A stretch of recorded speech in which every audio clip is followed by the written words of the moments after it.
한국을 보니 중국이 옳았다. 한국의 위드 코로나는 실패했고 중국의 제로 코로나 정책에 성공했다. 한국을 보라. 확진자가 쏟아져 나오고 있다. 한국은 생활과 방역의 균형을 찾으러 위드 코로나 정책을 했다가 사회적 분열과 불만만 폭증시켰다. 중국 글로벌 타임스의 충격적인 보도입니다. 한국과 대만을 중심으로 한 미국의 반도체 동맹 라인이 견고해지면서 중국 반도체 기업들이 줄줄이 파산하는 위기를 맞자 중국은 위험한 선택을 했습니다. 국내 공장 설비업체 직원 및 무역중개업체 대표 등 2명이 반도체 디스플레이 등의 생산에 쓰이는 첨단 설비 중 하나인 천장 대차 장치 관련 기술을 중국으로 빼내려다 특허청에 적발됐습니다. 피해 회사는 2020년 매출 1조 5,500억 원인 코스닥 상장업체로 반도체 및 디스플레이 관련 대기업 등의 관련 설비를 납품하는 중견 기업입니다. 업계에선 중국 반도체 산업에 대한 미국의 견제로 첨단 기술을 들여오기 어려워지자 부적절한 방법을 동원해서라도 기술을 유입하려는 부작용이 나타나고 있다고 보고 있습니다. 너무나 충격적이죠. 이렇게 한국을 따라잡기 위해 상상도 못할 충격적인 방법까지 동원하는 중국. 자, 그런데 중국보다 더 심각한 나라가 있었습니다. 네, 바로 일본인데요. 일본은 한국을 따라잡기 위해 한국산 백기기와 아이디어 훔치기는 물론 이제는 통계까지 조작하고 있었습니다. 그것도 국가 차원에서 말이죠. 최근 일본의 경제 지표들이 한국에 따라잡혔다는 소식이 나오면서 일본의 통계 조작 수위는 점점 더 심해졌는데요. 일본의 싱크탱크는 일본의 1인당 명목 GDP가 2027년 한국에 추월당할 것이라는 분석을 발표했습니다. 니온 게이자이 신문이 일본 경제연구센터의 전망을 근거로 16일 보도한 내용에 따르면 해당 시점 물가가 반영된 1인당 명목 GDP가 2025년까지 한국은 연 6% 증가하는 데 비해 일본은 연 2% 성장에 그칠 것으로 예상됐습니다. IMF에 따르면 2020년 기준 1인당 명목 GDP는 일본이 39,890달러로 한국 31,954달러를 25%나 웃돌고 있습니다. 그러나 행정 등의 디지털화가 늦어진 데 따른 노동 생산성 저하 영향으로 일본의 1인당 명목 GDP 성장세가 둔화하면서 일본은 2027년 한국에 이어 2028년에는 대만에까지 추월당할 것으로 예측됐습니다. 일본 경제연구센터는 행정을 비롯한 디지털화의 성패가 노동 생산성에 크게 영향을 줄 것으로 내다봤습니다. 이와 관련 니케이는 한국의 경우 일본 정부가 현재 보급을 독려하는 마이넘버에 해당하는 주민등록번호 시스템을 1960년대에 도입해 정부 포털 사이트에서 이 번호를 사용해 약 1,300종의 민원 신청과 처리가 가능해졌다고 지적했습니다. 이 신문은 한국이 대만은 관공서원 민원 처리의 전자화 환경을 정비해왔지만 일본은 도장 날인과 서명 등 기업 간 거래의 아날로그 실태가 여전히 두드러진다며 DX를 진전시키지 못하면 2030년대 일본 경제가 상시적인 마이너스 성장을 겪을 수 있다는 일본 경제연구센터의 분석을 소개했습니다. 일본이 한국에 따라잡히는 순간 미국은 아시아 최고의 우방국을 일본이 아닌 한국으로 지목할 것이고 아시아에서 유일하게 G7에 가입된 일본은 G7에서 퇴출되는 동시에 한국이 그 자리를 차지하게 될 수 있습니다. 한국의 자신들의 자리를 빼앗기기 싫었던 일본은 너무나 위험한 선택을 했는데요.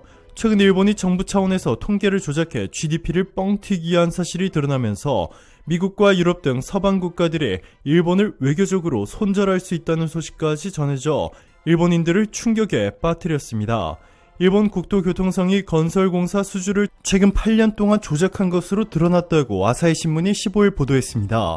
보도에 따르면 문제의 통계의 정식 명칭은 건설공사 수주 동태 통계입니다. 약 12,000개 건설업체가 매달 47개 광역지방자치단체에 제출하는 수주 실적을 국토교통성이 취합해 작성합니다. 아사히는 통계 조작에 건설업체가 제출 기한을 넘겨 수개월치 건설공사 수주 실적을 광역지자체에 제출할 때 발생했다고 설명했습니다. 예컨대 A사가 6월에서 8월 수주 실적을 한 번에 제출하면 해당 3개월치 실적을 8월 실적으로 둔갑시킨 것입니다. 문제는 A사가 제출하지 않은 6월과 7월 실적도 0이 아니라 같은 달 실적을 제출한 다른 업체들의 평균치로 계상하는 규칙이 있어 6월에서 7월 실적이 이중으로 계상된 겁니다. 국토교통청의 지시로 광역지자체가 행한 이런 방식의 이중 개상은 2013년부터 올해 3월까지 연간 10,000건 정도가 이루어졌습니다. 이에 따라 건설공사 수주 실적이 부풀려지고 이는 국내 총생산, GDP 산출에도 영향을 미쳤을 가능성이 있습니다. 지난해 건설공사 수주 실적은 79조 5,988억엔, 우리 돈으로 약 830조에 달합니다. 국토교통청의 담당자는 아사히 신문에 이론상으로 GDP가 올라갔을 가능성이 있다라고 실토했는데요. 건설공사 수주 통계 조작은 통계법 위반 가능성이 있다고 아사히는 전했습니다.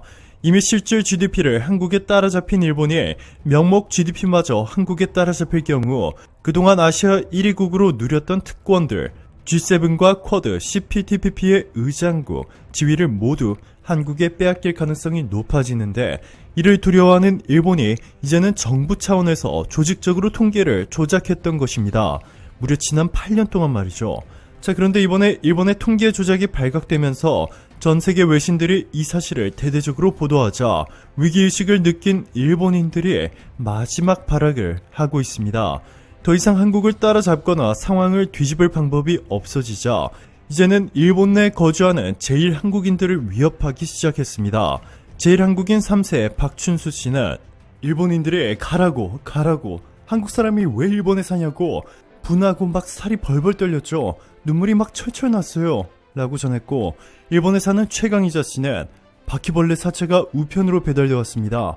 편지하는 끔찍한 말들이 적혀져 있었습니다. 라며 언제 습격을 당할지 몰라 항상 밤검복을 입고 다닌다는 충격적인 사실을 전했습니다.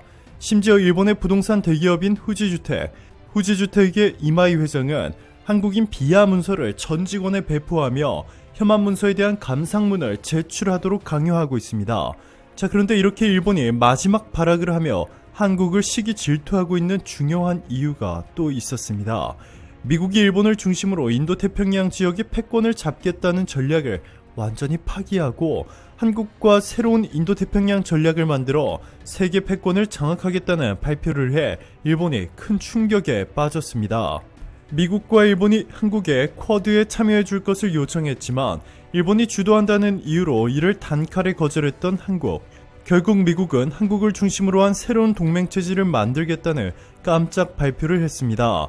토니 블링컨 미 국무장관은 14일 인도네시아 자카르타의 인도네시아 대학교에서 미국의 새로운 인도태평양 전략에 대해 발표했는데요.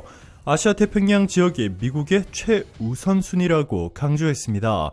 놀라운 점은 토니 블링컨 미 국무장관은 연설 도중 일본은 몇 번 언급도 하지 않은 채 오직 한국에 대해서만 집중적으로 강조했는데요. 심지어 미 국무부는 이 연설을 토대로 한 팩트 시트를 한국어로 번역해 홈페이지에 공개했습니다. 미국의 가장 중요한 최우방국은 더 이상 일본이 아닌 한국이라는 점을 강조하고 이 사실을 한국인들에게 알리기 위한 미국의 깜짝 제스처라는 것이 전문가들의 공통된 의견인데요. 한반도를 중심으로 한미 동맹을 인도태평양 지역 차원의 동맹으로 대폭 확장시키겠다는 것입니다. 실제로 지난 5월 한미 정상회담 공동성명에는 한국과 미국 관계의 중요성은 한반도를 훨씬 넘어서는 것이라며 이는 인도태평양 지역에 대한 각자의 접근법에 기반을 둔다라는 내용이 담겨 있었습니다. 국제 전문가들은 미국의 이러한 깜짝 발표가 당연한 일이라고 말하고 있습니다. 그동안 일본과 손을 잡고 동남아와 인도 시장의 영향력을 넓히려 했던 미국. 하지만 동남아 주요국들의 상황을 보시면 한국의 삼성과 중국의 오포, 샤오미, 비보가 싹쓸이하고 있고 미국의 애플은 전혀 힘을 쓰지 못하고 있죠. 자동차 분야도 마찬가지입니다. 한국의 현대와 기아차가 최근 급부상 중이고 미국의 포드나 GM은 동남아에서 이상할 정도로 전혀 주목을 받지 못하고 있습니다. 방위 산업이나 인프라 건설도 미국 기업들이 전혀 수주를 따내지 못하고 있죠. 상황이 이렇다 보니 미국이 일본을 버리고 한국과 손을 잡고 아시아 태평양 지역의 세계 질서를 다시 써내려는 과감한 결단을 내렸는데요. 미국은 한국과 MOU를 체결하고 제3국, 특히 동남아시아와 중남미 지역에서 인프라 시장에 힘을 합쳐 함께 진출하기로 약속했습니다. 즉 앞으로 한국이 동남아에서 미국을 등에 업고 모든 대규모 수주를 싹쓸이 한다는 것이고 뿐만 아니라 호주, 인도 등에서 원자력 발전소를 지을 때 한국과 미국이 한 팀이 되는 세계 최강 연합을 결성한 것입니다. 이렇게 한국이 미국을 등에 업고 일본 대신 아시아 최강국으로 거듭나면서 일본 내에서도 심상치 않은 분위기가 감지되고 있는데요. 일본 교육부가 기시다 내각 그리고 일본 자민당에 전면전을 선포하는 충격적인 상황이 벌어졌습니다. 일본 교육부는 일본에서 가장 많이 사용되는 교과서에서 일본군이 한국인 위안부 강제 동원 사실을 폭로한 내용을 기습으로 포함시켰다고 밝혔습니다. 지금까지 일본 정치계가 교육부의 일제의 가해 행위를 축소, 은폐하는 방향으로 압력을 가했다는 사실도 폭로해 파장이 상당한데요. 이들 교재는 일본군 위안부 동원이나 노무 동원 등 일제의 가해 행위를 비교적 명확하게 기술했다는 점에서 주목됩니다. 예를 들어 역사 총합 근대로부터 현대로는 각지의 전장에는 위안소가 설치돼 일본이나 조선, 대만 점령지의 여성이 위안부로 모집됐다. 강제되거나 속아서 연행된 예도 있다. 라고 일본군 위안부 문제에 관해 설명했습니다. 역사 교과서 전문가인 다카시마 노부요시 류큐대 명예교수는 채택 결과에 관해 건전한 일이라며 나머지는 교원이 징용이나 위안부 문제 등 교과서에 실린 기술을 교실에서 얼마나 제대로 다루는지에 달려있다 라고 의견을 밝혔습니다. 반면 메이세이샤의 우익성향 교과서, 이 교과서는 제2차 세계대전의 A급 전범을 심판한 극동 국제군사재판에 의문을 제기하는 내용을 담거나 제국은 현재의 시국을 타개하고 자존자위를 완수하기 위해 단호하게 일어선다 라는 도조 히데키 전 일본 총리의 연설을 별 비판 없이 싣기도 했습니다. 그런데 이 우익 성향의 교과서 점유율은 고작 0.5%, 아무도 관심을 가져주지 않고 있죠. 오늘도 감사합니다. 최고로 멋진 하루 보내시길 바랄게요.